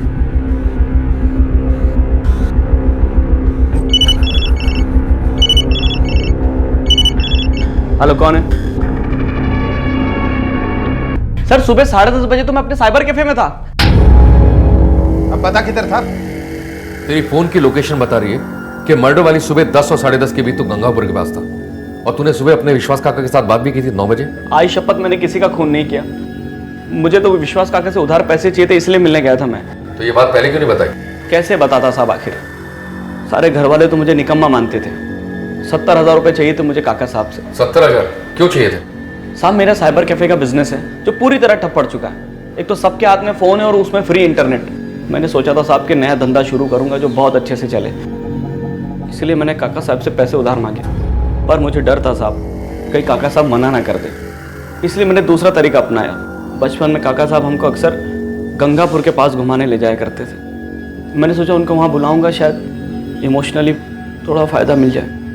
क्या हुआ मिलने के बाद फिर? उन्होंने हाँ बोल दिया साहब, वो राजी हो गए और फिर मैं वहाँ से निकल गया। तुम दोनों साथ भी तो जा सकते थे घर। हाँ साहब, पर अर्जेंटली मुझे मेरे साइबर कैफे वाले पार्टनर का फोन आया। उसने बोला कि कंप्यूटर बंद हो चुका है और रिपेयरिंग का काम सिर्फ मैं जानता हूँ, इसलिए जाना पड़ा। कॉल रिकॉर्ड्स में उसका नंबर तो होगा ना, दिखा फोन।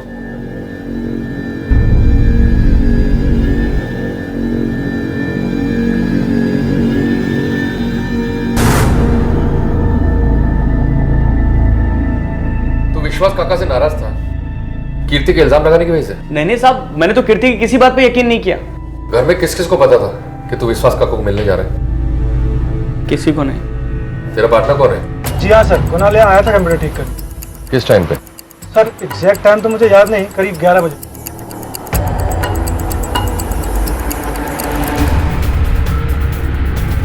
कुणाल ऐसे नहीं कर सकता, वो और बाबा बहुत क्लोज थे। कुणाल दादा काका की बहुत इज्जत करते थे आणि काका पण खूप मानायचे त्याला।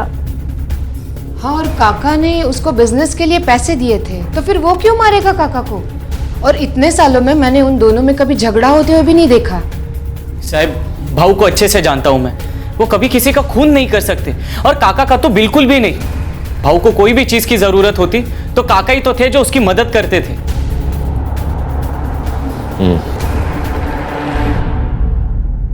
सनी रुक, अरे रुक, पकड़ लिया। रुक जा 2 मिनट। पढ़ाई तो अच्छे से की है ना मेरे बेटे ने? हाँ, लेकिन एग्जाम गंदा ही जाएगा। नहीं बेटा, ऐसे नहीं बोलते। तुमने पढ़ाई अच्छे से की है ना? हाँ, लेकिन पापा ने गुड लक तो नहीं बोला ना, इसलिए एग्जाम गंदा ही जाएगा। तू आ।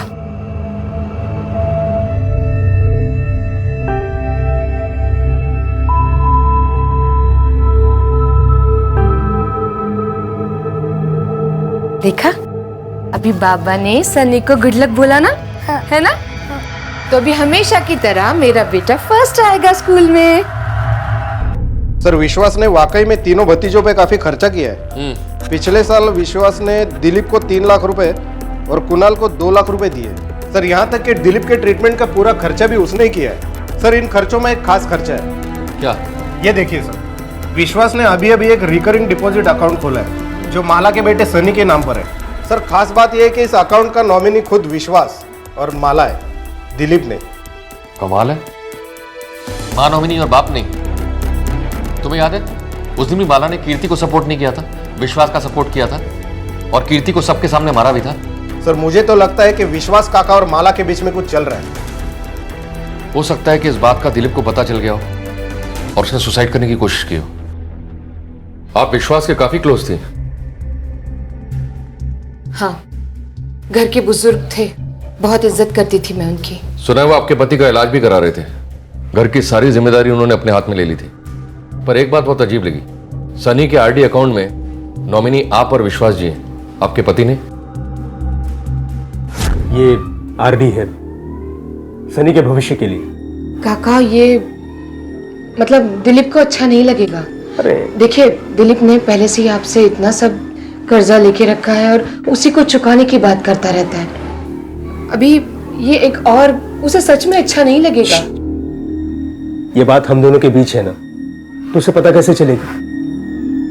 और अगर उसे पता चल भी गई तो मैं उसे समझा दूंगा। आप कहना क्या चाहते हैं, साफ साफ कहिए। साफ ही तो कहा मैंने, आपके बेटे के नॉमिनी बन गए हो। आखिर क्या रिश्ता है आप दोनों का? बहुत खास रिश्ता है, बाप और बेटी का। और कुछ पूछना चाहेंगे आप? सर कुणाल के कॉल रिकॉर्ड से ये पता चला है कि 10:30 बजे मोहित ने उसे कॉल किया था। दो संभावनाएं, या तो कुणाल हमसे झूठ बोल रहा है कि विश्वास को मिलने के बाद मोहित का फोन आया और वहां से चला गया, या फिर दूसरा कि मर्डरर पहले से ही वहां मौजूद था और कुणाल के जाते ही उसने विश्वास का मर्डर कर दिया। लेकिन सर कुणाल ने कहा था कि वो गंगापुर में विश्वास से मिलने वाला है, ये बात किसी को पता नहीं थी। ऐसा भी तो हो सकता है कि कीर्ति ने इस बात का पता कर लिया हो। आखिर उसके पास रीजन भी था विश्वास को मारने का, क्योंकि वो उसकी पत्नी है। एक काम करो, कीर्ति के फोन रिकॉर्ड निकलवा और पता करो किसी हिस्ट्री शीटर या फिर किसी क्रिमिनल से उसका कांटेक्ट है क्या। मुझे लगता है उनकी सुपारी दी गई है। हो सर। वहिनी, दुकानाची चावी द्या। दुकानाची चावी कशाला? कशाला म्हणजे? कब तक दुकान बंद रखने वाले हो? आज से दुकान मैं संभालूंगा। संभाल पाओगे? संभाल पाओगे का क्या मतलब है? हा? अब तक दिलीप दादा ने संभाला ही है ना। और वैसे भी मैं पढ़ा लिखा हूं। तो तब क्यों नहीं संभाला जब तुम्हारे दादा चाहते थे कि तुम संभालो? तब तो तुम्हें पढ़ाई करनी थी और इस वजह से बेचारी चित्रा को भी दिन रात मेहनत करनी पड़ी। अगर अब संभालोगे तो पढ़ाई का नुकसान नहीं हो जाएगा? काय साला वहिनी, क्या बात चल रही है?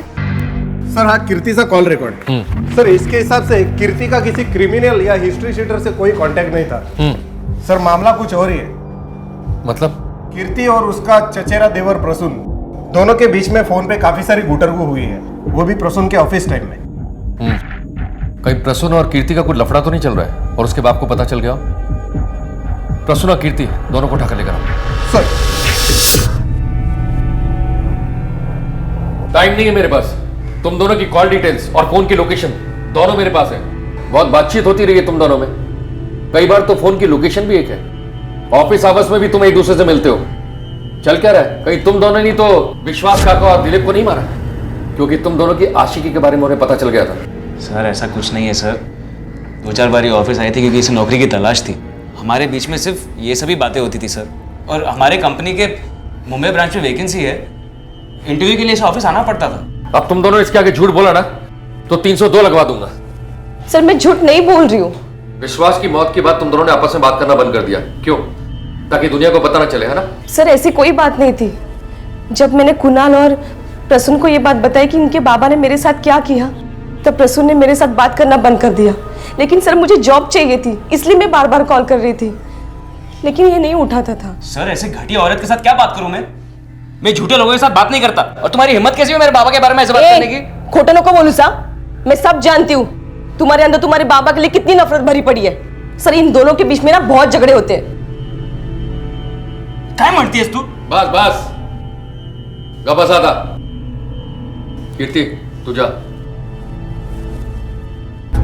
तुम दोनों के आपस में झगड़े क्यों होते थे? सर कौन से घर में बाप और बेटे के बीच में झगड़े नहीं होते सर। तुम सिर्फ अपने झगड़े की बात करो, क्योंकि जिसके साथ तुम्हारा झगड़ा होता था उसका मर्डर हो चुका है। वो हमें दोनों प्रॉपर्टीज बेच के मुंबई में फ्लैट लेना था, हमें मुंबई शिफ्ट होना था और बाबा इसके लिए राजी नहीं हो रहे थे। और वो दोनों प्रॉपर्टी तुम्हारे बाबा के नाम पे थी? नहीं सर, वो दोनों प्रॉपर्टीज हमें विरासत में मिली। आधा हिस्सा मेरे और बाबा के नाम पे और आधा हिस्सा दिलीप, उमेश और कुणाल के नाम पे। इसलिए हम चाहते थे कि हम कौन कौन चाहता था? सर मैं, कुणाल और उमेश। और दिलीप? सर दिलीप वो प्रॉपर्टी से बहुत इमोशनली इन्वॉल्व था, तो उन्हें सिर्फ बाबा ही मना सकते थे। मतलब जो लोग इस प्रॉपर्टी को बेचने के खिलाफ थे उन दोनों को टारगेट बनाया। मेरे बाबा अब मेरे साथ नहीं रहे और आप मुझ पे ही शक कर रहे हैं। मैं सिर्फ अपनी ड्यूटी कर रहा हूं। तुम्हारे बॉस का नंबर और जिसने कीर्ति कंटे को लिया है, दोनों का नंबर मुझे चाहिए।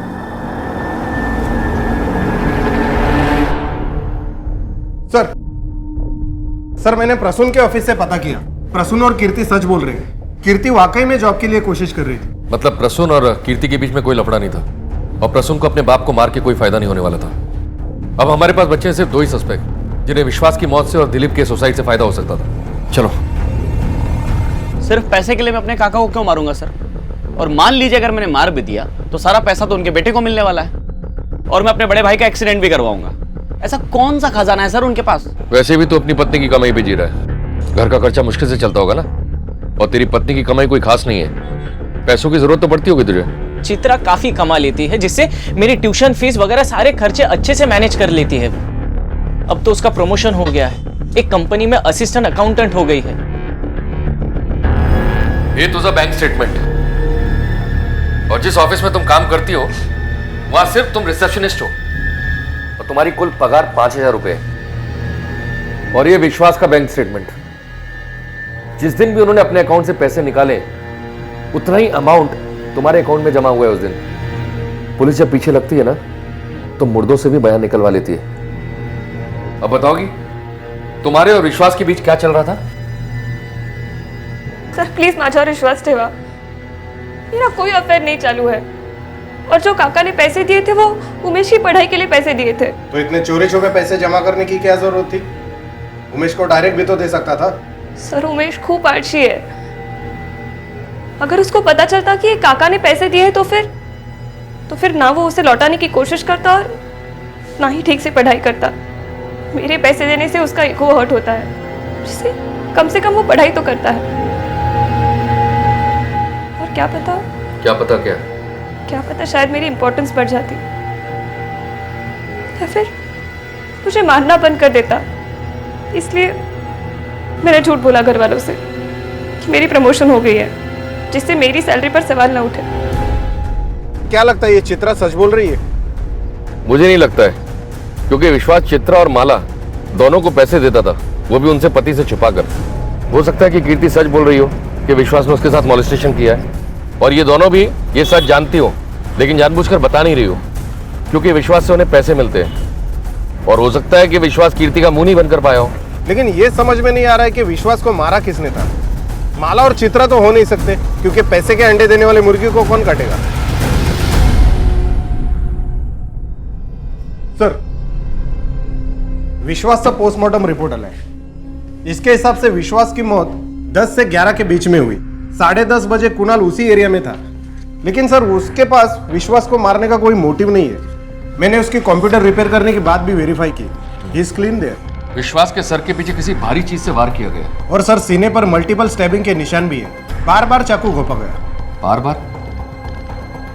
इसका मतलब है कोई इमोशनल रीजन है। भला कोई इतनी बेदर्दी से कैसे किसी को मार सकता है? वो ना हो मारने वाला भी इस दर्द से गुजरा हो।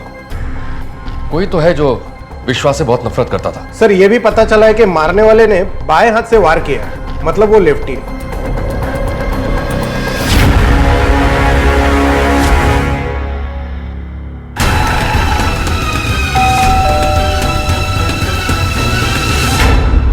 कुणाल का है?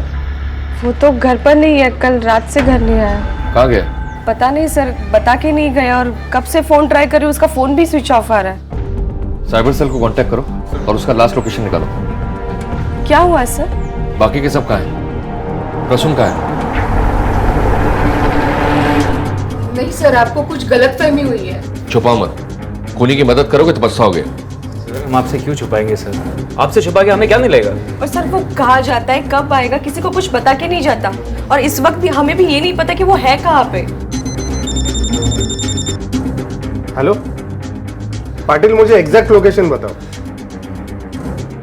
वेरी गुड सर, कुणाल के फोन की लास्ट लोकेशन मिल गई है। चलो।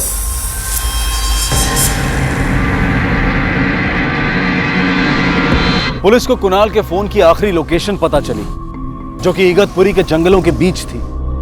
आखिर कुणाल किससे डरकर भाग रहा था? क्या छुपाना चाहता था वो? क्या वो अकेला था या फिर घर का कोई और सदस्य भी पुलिस को गुमराह करने में उसकी मदद कर रहा था? विश्वास के खून की तहकीकात के दौरान कुणाल का अचानक यूं गायब हो जाना उसे शक के घेरे में ला रहा था। सच क्या था ये तभी पता चल पाता जब पुलिस उस तक पहुंच पाती। सर मोबाइल का लोकेशन तो यहीं पर बता रहा था। आसपास चेक करो।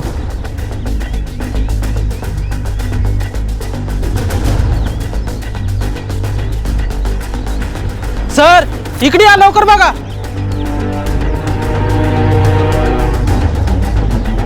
ये कुणाल इस जंगल में क्या कर रहा था? आसपास कोई गांव भी नहीं है। सर यहाँ से आधे किलोमीटर की दूरी पर एक गांव है। सर ये मोबाइल फोन। आसपास जितने भी फोन एक्टिव थे उनकी डिटेल्स निकालो, जब इसका फोन बंद बता रहा था। सर एक कीर्ति है जिसको कुणाल और विश्वास के मौत से फायदा हो सकता है। क्यों? उमेश भी तो है। जितने कम लोग उतना बड़ा शेयर प्रॉपर्टी में। एक काम करो, उमेश और कीर्ति को थाने बुलवा लो और कुणाल की फोन डिटेल्स निकलवाओ।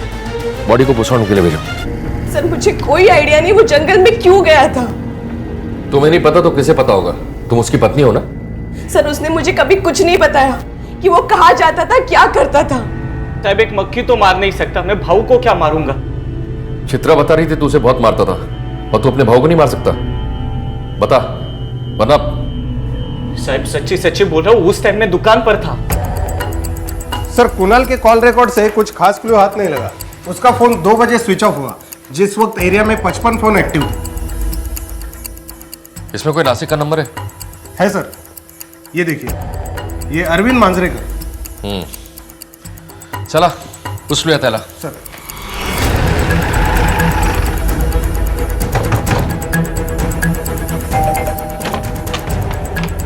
अरविंद।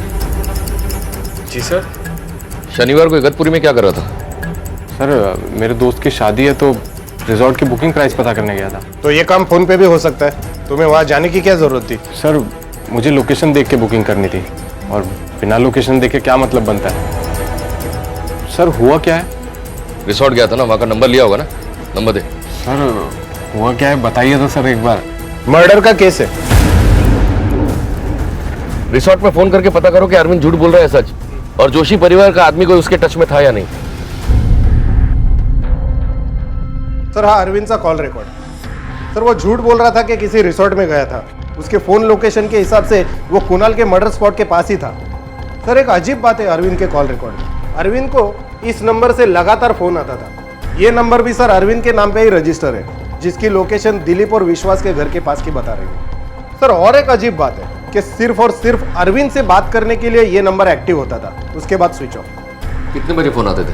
सर तकरीबन आधी रात को। अरविंद को उठाकर लेकर आओ। सर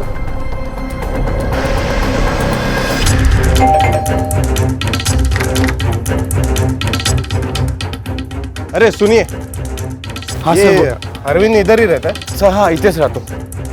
अच्छा अकेला ही रहता है? हाँ सर अकेले ही रहता है। और काम कहाँ पे करता है? सर स्टेशन पे इसकी फर्नीचर की दुकान है। Thank you. Okay sir.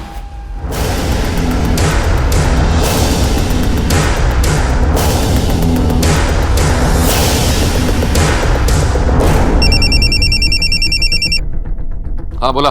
Sir Arvind ने दुकान नहीं खोली, मुझे लगता है हमारे पूछताछ करने के बाद वो डर से भाग गया। शहर की सारी चौकियों को अलर्ट कर दो, और हाँ उसका स्केच सारी चौकियों में सर्कुलेट कर दो। जी सर।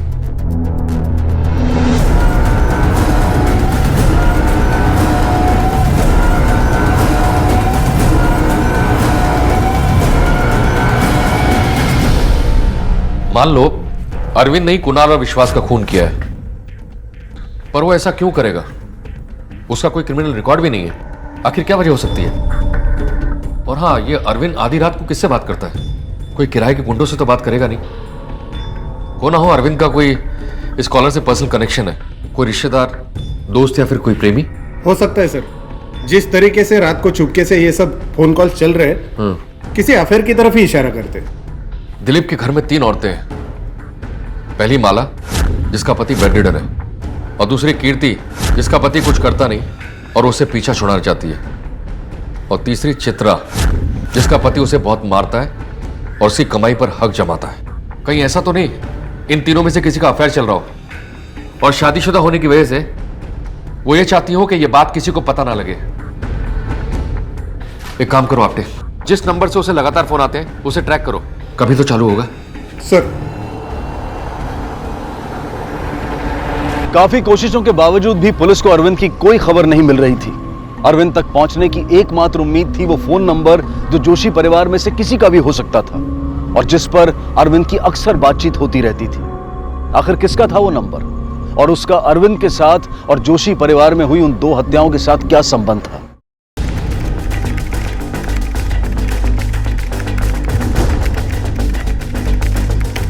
अरविंद का दूसरा नंबर जो जोशी परिवार में था वो ऑन हो गया है और अरविंद की लोकेशन भी ट्रेस हो गई है। वो कोपर गांव में कही है। मैंने लोकल पुलिस स्टेशन को इन्फॉर्म कर दिया sir.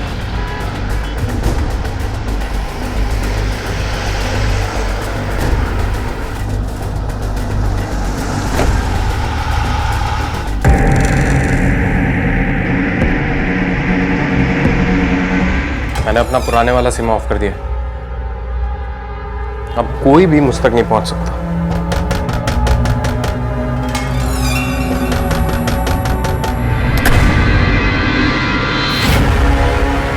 I'll call you back. किससे बात कर रही थी? कौन? Room service. ये तो यूएस का नंबर है। सर वो मेरे यूएस के कंपनी के बॉस के साथ बात कर रही थी जॉब के लिए। पर सर क्या हुआ?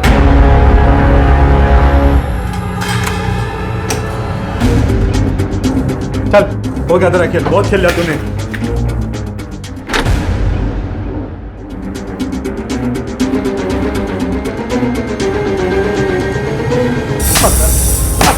रुक, जवाब देगा और मार खाएगा। बता। हाँ सर, मैं प्यार करता था चित्रा से। हम लोग कॉलेज के टाइम के दोस्त। सर क्या करता मैं, मार दिया उसके काकू विश्वास को। पर क्यों? सर वो बहुत घटिया आदमी था। उसने मेरी चित्रा के साथ सर उसका रेप किया था और उसका वीडियो बना के उसे डराता था। हाँ मैंने अरविंद से झूठ बोला था कि मेरा रेप हुआ है। वो मुझसे प्यार करता था इसलिए मैंने उसका इस्तेमाल किया। मेरा अफेयर विश्वास के साथ था। सिर्फ पैसों के लिए? जरूरत थी मुझे पैसों की। उमेश की पढ़ाई का खर्चा था मेरे सर के ऊपर। मुझे एक अच्छी जिंदगी जीनी थी। काका को मैंने गंदी वीडियो देखते हुए पकड़ लिया था। काका तू इकडे क्या करतेस? थोड़े से पैसे हवे होते। कितने? 80,000। ये बग, इतने पैसे मेरे पास अभी है नहीं। 10,000 है, चलेगा? चलेगा। और बाकी ठहरा के ले लूं? चलेगा। और 70,000 के लिए तुमने विश्वास के साथ फिजिकल रिलेशन बना लिया। मुझे उसकी कमजोरी पता थी। विश्वास को फंसा रही थी पर विश्वास ने तुम्हें फंसा लिया। उमेश यूपीएससी के एग्जाम में 2 बार फेल हो चुका था। मला माहिती होतं कि वो लाइफ में कभी कुछ नहीं कर पाएगा। इसलिए मैं अरविंद से मिली। सोचा उससे शादी कर लूंगी और उमेश को छोड़ दूंगी। पर विश्वास काका बीच में आ गए और उसके बदले में मैं उसे पैसे दूंगी। कुणाल ने डबल गेम खेलने की कोशिश की और काका से भी पैसे डिमांड किए। काका वो क्या है ना, आपके कंप्यूटर में मैंने आपकी और चित्रा की रासलीला का वीडियो देख लिया है। तू चाहती थी काका के मर्डर के पीछे भतीजा कुणाल फंस जाए, तो उसे क्यों मरवाया? क्योंकि मुझे उसके साथ भी सोना पड़ा था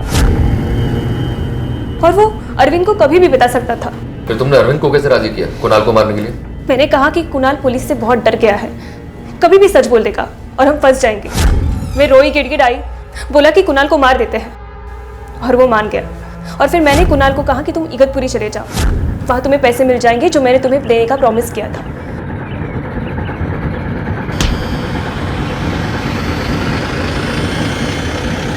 लेकिन एक बेवकूफ़ी हो गई। अरविंद कुणाल को मारने के लिए अपना मोबाइल साथ ले गया और आपने उसे ट्रैक कर लिया। और दिलीप, उसके एक्सीडेंट का क्या राज है? उसका भी तुमने इस्तेमाल करना चाहा और उसने सुसाइड करने की कोशिश की। मैंने सोचा कि दिलीप को उकसाऊंगी तो विश्वास को वो अपने आप मार डालेगा। भैया चित्रा कहाँ झालं? भैया वो आपसे कुछ बात करनी थी, लेकिन समझ नहीं आ रहा है कि कैसे बात करूं मैं? उसमें ना समझने वाली क्या बात है, बोलो तो। भैया वो काका जी और माला दीदी के बीच कुछ, मतलब वो लोग एक साथ, मी स्वतः बघितलं। आप जब दुकान जाते हो तब। बेचारा खामखा उसने अपनी जान लेने की कोशिश की तुम्हारी वजह से। क्या हासिल हुआ तुमको? प्यार पाने का रास्ता जुर्म नहीं होता।